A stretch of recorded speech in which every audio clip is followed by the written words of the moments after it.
What's going on, everybody? This is Justin Wolf from Wolf Customs.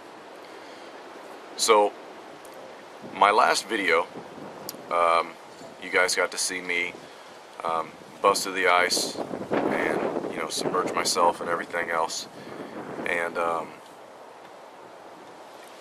cold weather and wind blowing 20 miles an hour and all that good stuff. And basically, that video originated from a kind of a joke, but whenever I decided I wanted to do the video, it's actually a video that I've wanted to do for quite some time anyway, but it was one of those things where, who wants to actually do that, you know what I mean? And I wanted to do it to demonstrate how, your dexterity and everything else is going to go way down whenever you're super cold, and especially when you're sopping wet and everything else. The other reason I wanted to do it is because everybody talks about how wool retains, 60 to 80% of its insulation values when wet, and a lot of people don't believe that synthetics do that, like fleece or polyester and everything else. And I knew that not to be true, so that was another reason why I wanted to do that video, because it was a combination of synthetics and wool. But is what I wanted to do right now is kind of talk and go over that video with everybody. Number one, it generated a lot of really good comments and a lot of feedback from everybody, and so for that I greatly appreciate it.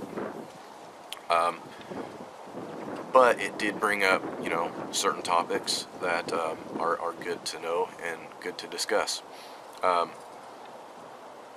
Number one, yes, it was very hard keeping my composure in the very beginning of that video, because I was already soaking wet from head to toe. I wish my wife would have actually hit the record button, and actually is what she did, is she did hit the record button. She just didn't know that I had already hit the record button for her, so in essence is what she did, she turned it off. But you would have gotten to have seen me slip and fall on my ass a couple times, and the first one I actually completely submerged myself, head and all. So in between takes, is what I had to do, is I had to wring out my hood, really good, so water wasn't running down my face, and shake my arms out really good, try to get the water out of my sleeves so it wasn't dripping out and everything. With the lighting and so on and so forth, you really couldn't tell that I was cold or wet, and basically I was really trying to compose myself very well, no differently than what I'm trying to compose myself right now, because it's fairly cold out right now, and I was too lazy to grab better clothing. But so yeah, you guys got to miss the first time that I actually went down on the ice. So that second time, the footage that you did get to see, I was definitely a little hesitant about getting back in, because like I said, I was already very cold, and we had already been out there for probably 15 minutes.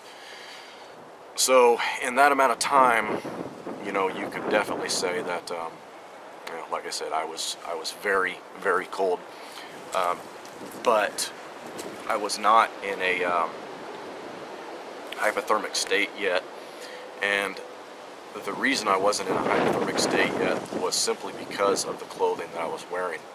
Had I been wearing cotton-based clothing, or something along them lines, there is no question in my mind that I would have been hypothermic very, very quick in those temperatures and with that wind. The temperature alone is going to be a killer, but when you combine that wind, and I turned the volume down quite a bit, and I actually have a cotton ball over the front of my microphone, so that actually cut the wind noise down a lot. But when I tell you it was 20-mile-an-hour wind gusts and everything else, I wasn't exaggerating, I wasn't playing whatsoever. And that really plays a huge factor, and that wind was really cutting through a lot, more so on my face and my hands.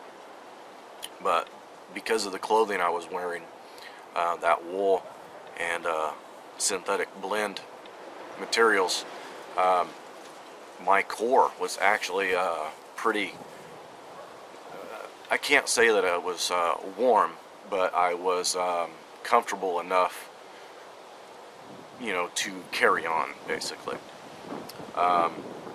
Basically is what I was wearing is I had a polyester Under Armour base layer, then I had a wool sweater, and then on top of that I had my fleece hoodie. So that was what I had on. And as far as pants go, I just had my wool pants on, nothing underneath them for a base layer, Under Armour underwear, wool socks, and then just regular old boots.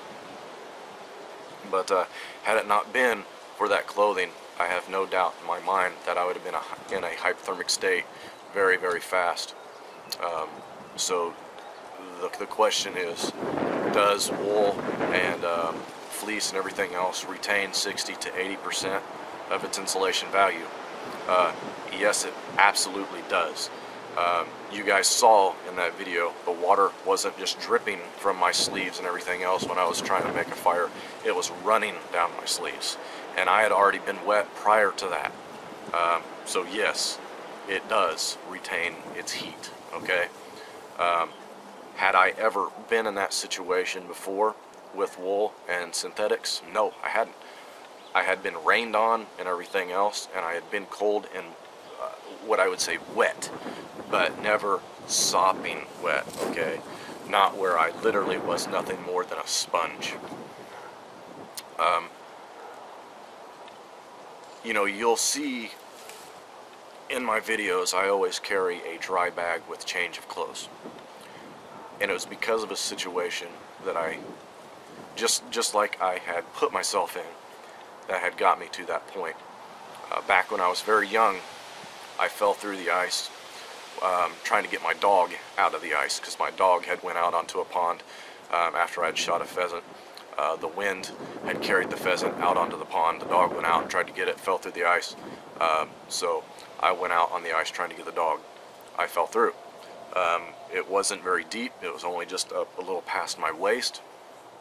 But the fact of the matter is, I wasn't properly dressed. I was young. I was inexperienced. And I didn't listen to what you know, my grandfather had told me or tried to tell me at that point. I was about 2 miles away from my house, and so I had to walk back. I was not prepared with any type of items to effect a fire, to dry myself out or to keep warm or anything like that. It was literally walk to the house or die. By the time I got to the house, I was so unbearably cold that I can't even describe how it felt. But it was that moment that made my mind work the way that it does today, with never wanting to be unprepared and respecting cold weather and wind and water, basically, because you combined all three of those together and you've got just a very, very bad situation. So that's why, you know, when people preach cotton materials and everything else in the winter, they're not playing. Take the time and spend the extra money on good wool and good synthetics and everything else. And for those of you that are just, you know, 100% wool guys and everything else, you know, that's cool if that's what you like. But don't knock the guys that do like the synthetics, because the synthetics work. Okay, they do. I mean, it's not a matter of opinion if they work. It's a matter of fact. They just do. Now, whether or not they work better, that is an opinion. I mean, some people react better to wool. Some people react better to fleece. The other thing was the dexterity issue. Trying to spark the ferro rod and everything else. You saw in the very beginning, I was really having a hard time getting that ferro rod to spark because I didn't have any way to get the surface moisture off of it. Now, had I not been so bitterly cold, I could have, you know, thought outside the box and rubbed it in the dirt and everything else to dry it off. But, you know, when you're that cold, you don't necessarily think straight. I probably should have rolled my sleeves up to have kept the water from rolling towards my tender bundle. I should have, you know, maybe waved them around a little bit more. Maybe I should have done some jumping jacks to try to get the blood flowing a little bit better in my hands. I should have definitely rubbed my ferro rod in the dirt or something to try to, you know, get the moisture off of it. I mean, you saw me pick up tinder and try to rub my hands with the tinder to get that moisture off. So why didn't I think of doing the same thing with my ferro rod? I don't know. You're cold, you don't think straight. Plain and simple. So maybe these are the types of exercises that we should put ourselves through in a safe manner, of course, like I had. Like I said, I was only about 300 yards away from the house, so it really wasn't going to be an issue of getting back. But like I said, maybe these are the situations that we should put ourselves in a controlled environment, so that way we know how we're going to react if, you know, that situation ever occurs or anything else.